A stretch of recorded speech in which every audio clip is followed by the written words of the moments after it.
আচ্ছা, কেন্দ্রীয় ক্রীড়ামন্ত্রী মানসুখ এল মান্ডাভিয়া, দেখবেন আমার উচ্চারণটা ঠিক আছে কিনা, ইস্টবেঙ্গল মোহনবাগানের নাম নিতে গিয়ে উচ্চারণ ভুল করছে, বিকৃত উচ্চারণ। কি সেটা আমি আর ব্যাখ্যা করে বলছি না, ভিডিওটাও চালাতে পারতাম, চালাচ্ছি না। অত্যন্ত খারাপ লাগছে কানে শুনতে। ভারতের ফুটবল প্রতিষ্ঠান বলে যদি কিছু থাকে, তাহলে সেটা ইস্টবেঙ্গল মোহনবাগান মোহামেডান। শতবর্ষ পেরোনো এই প্রতিষ্ঠানগুলোকে এভাবে অপমান করার কোনো দরকার ছিল না। উনি যদি মনের অজান্তেও করে থাকেন, তাহলেও আমার মনে হয় যে ফুটবল সমর্থকদের মনের যে ক্ষোভ আছে, সেটাকে প্রশমিত করার জন্য ওনার একটা ক্ষমা চাওয়া প্রয়োজন মন্ত্রীমশাইয়ের। সোশ্যাল মিডিয়াতে চাইলেও হবে। উনি একজন প্রাজ্ঞ মানুষ, ওনার থেকে এটা আশা করা যায়। দেখুন, প্রশংসা একটা তো ওনার প্রাপ্য যে উনি এই যে ফুটবলের ডামাডোলটা চলছিল, সেখানে একটা শক্ত অবস্থান নিয়ে বলটা গড়াতে সাহায্য করেছে, সে বিষয়ে কোনো সন্দেহ নেই। প্রশংসা প্রাপ্য। এআইএফএফ এরও প্রশংসা প্রাপ্য। যারা এটা করলেন, আধিকারিকরা, তারাও প্রশংসার ভাগিদার, এ বিষয়ে কোনো সন্দেহ নেই। কিন্তু সাংবাদিক সম্মেলন যখন হচ্ছে একজন কেন্দ্রীয় মন্ত্রীর, সুতরাং সেখানে শুধু যে ফুটবল ফ্যান্সরা ভারতের মধ্যে দেখছে তা নয়, এটা কিন্তু আন্তর্জাতিক স্তরেও দেখা হচ্ছে। বিভিন্ন মানুষ দেখছেন, ডিফারেন্ট স্টেক হোল্ডার্স। সেখানে ভারতের গর্ব ইস্টবেঙ্গল মোহনবাগান, সেই নামগুলো উচ্চারণ করা হচ্ছে অত্যন্ত খারাপভাবে। অর্থাৎ মন্ত্রীমশাইয়ের ন্যূনতম একটা হোমওয়ার্ক ছিল না। এর আগে উনি ইস্টবেঙ্গল মোহনবাগানের নাম শুনেছেন বলে মনে হয় না।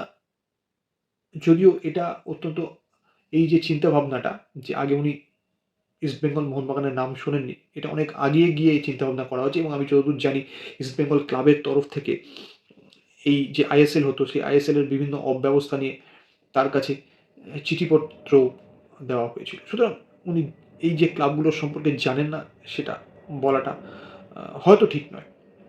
কিন্তু ওই যে বললাম, মুখের কথা একবার যদি বেরিয়ে যায়, ফেরত নেওয়া তো যায় না। উনি যদি এই একটা অদ্ভুত কিম্ভূত কিমাকার একটা উচ্চারণ করেছেন ইস্টবেঙ্গল মোহনবাগান নাম নিতে গিয়ে, এটা যদি একটা ক্ষমা চেয়ে নেন সোশ্যাল মিডিয়া, আমার মনে হয় এটা একটা জাস্টিস হবে। দেখুন, বাংলা বিভিন্ন নাম আজকাল অবাঙালিরা, দিল্লিওয়ালারা বিভিন্ন রকমভাবে উচ্চারণ করার চেষ্টা করছেন, যেটা খুব খারাপ।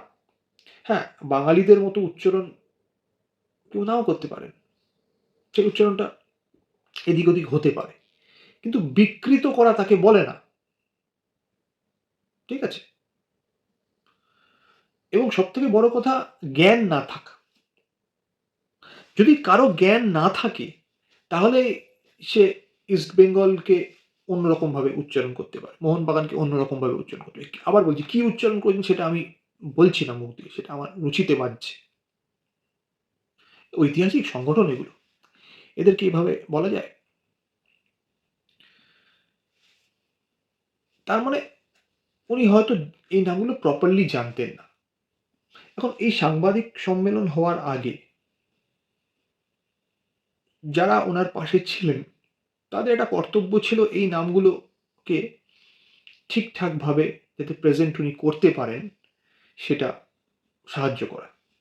আমার মনে হয় না সেটা করা হয়নি। সেটা করা হলে হয়তো ওনার মতো একজন প্রাজ্ঞ মানুষ, মাননীয় মন্ত্রী, এইরকমভাবে একটা ভুল করতেন না। উনি নিজেই এখন মানে বলতে গেলে একটা হাসির পাত্র হয়ে উঠেছেন। মিমস তৈরি হচ্ছে, সোশ্যাল মিডিয়াতে অনেক কিছু তৈরি হচ্ছে। এটা রেকটিফাই করা উচিত। মিনিমাম ধারণাটা থাকা উচিত। ইস্ট বেঙ্গল মোহনবাগান খুব কঠিন উচ্চারণ নয়। যারা কমেন্ট্রি করতে আসেন আইএসএল এ, বিদেশি কমেন্ট্রেটর, তারাও কিন্তু প্রপারলি উচ্চারণটা করেন। উনি কেন পারলেন না জানি না। হয়তো ওই যে বললাম, হয়তো তার এই ক্লাবগুলো সম্পর্কে সেরকম সুস্পষ্ট ধারণা ছিল না। নামগুলোই মুখে এর আগে কখনো হয়তো আসেনি।